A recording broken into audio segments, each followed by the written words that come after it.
What? You've been calling me, haven't you? Hmm? You've been calling. But I don't know what you want. I invited you in, didn't I? Huh? I did. You want me to go and get the chickens out? Is that what you want? Huh? Let your mates out? It's a bit early, isn't it? Huh? What?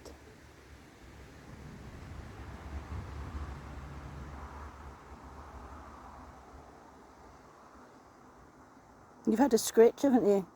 If I try and give you a scritch again, I don't think you want it. Do you want a scritch? Hmm?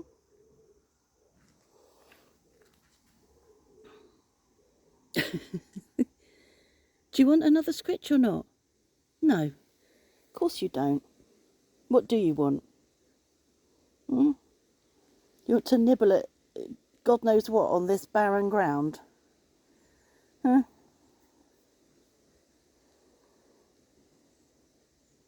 What are you looking for? Some mint over here. Look, you could try some mint. Can't tempt you with mint.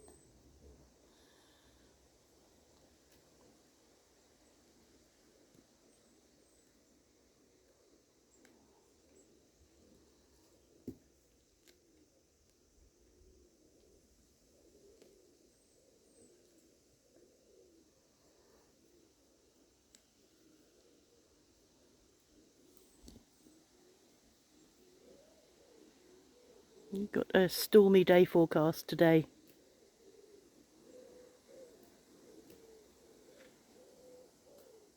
We've had one of the guys here rubbing down doors and window frames and putting undercoat on, but they're not here today because the weather's not going to be good.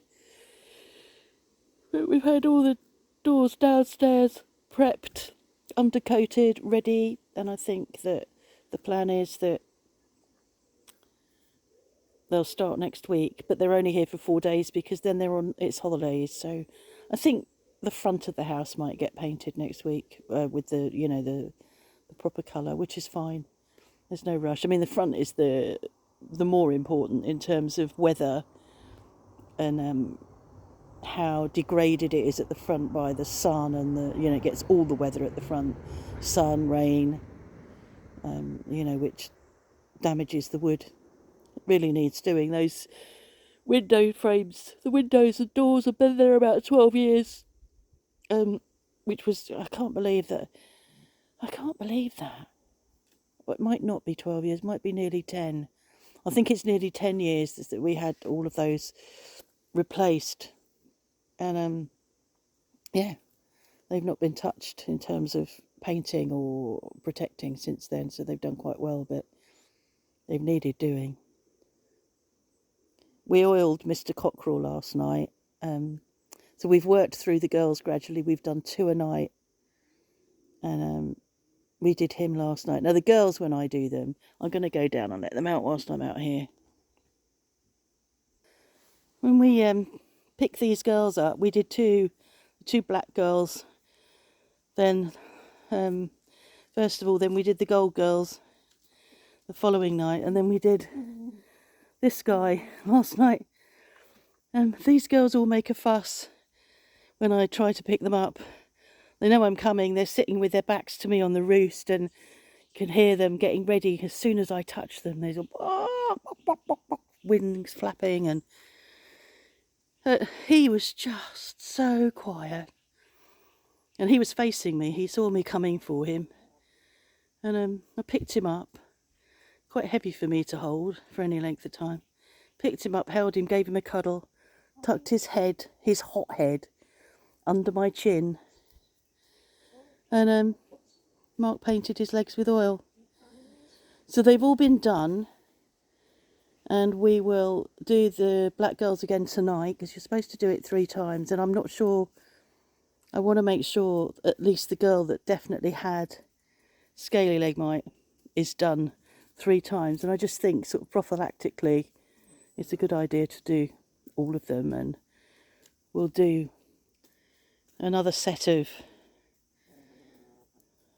paintings again, and then we'll do one more lot next week, and they'll all be done.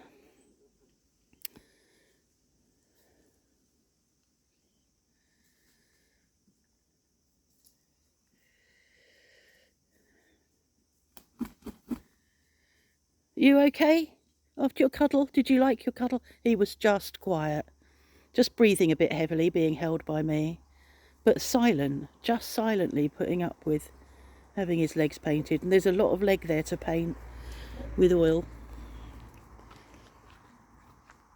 We both have head torches on when we come down, but we have them on red so that they, you know, not too, so the light's quite dim. I think I'm pleased about that. I think that does make a difference. They're eating the rotten apples under the bramley.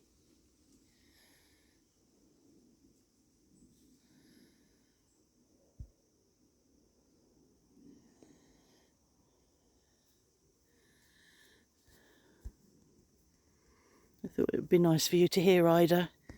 She still sounds like a lamb to me. Probably not, but she doesn't sound like a sheep. She's still got it's her voice that I've known ever since I've known her, which is, can't remember how many years now. I can't remember how old she is. I can't remember whether she came with her mum before the cat, or whether the cat came first. Jazz came in 2015, I think. I think we got the sheep afterwards, but I'm not sure.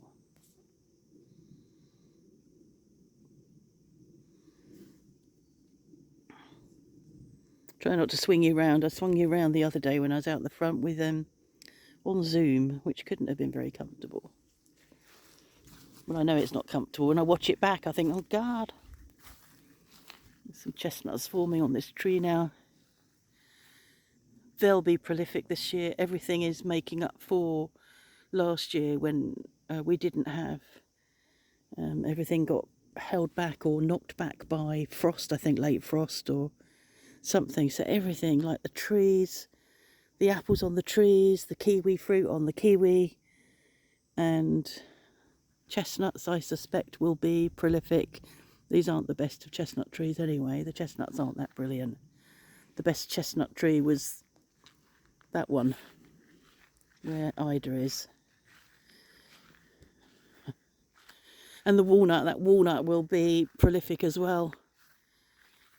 This one here. Yeah, it's going to be lots of fruit and nuts. Fruit and nuts and sheep. Are you eating that gradually? Huh? Right, I'm going to go in now. I'm going to go up and close that gate before the chickens all go in.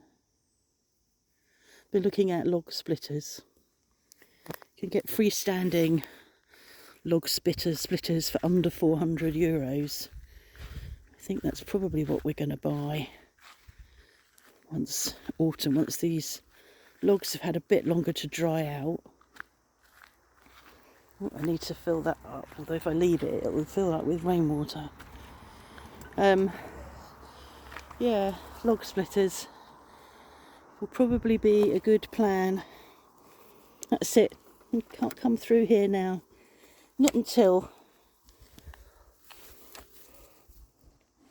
tonight, okay? When the chickens are away, because you don't make so much mess on the patio.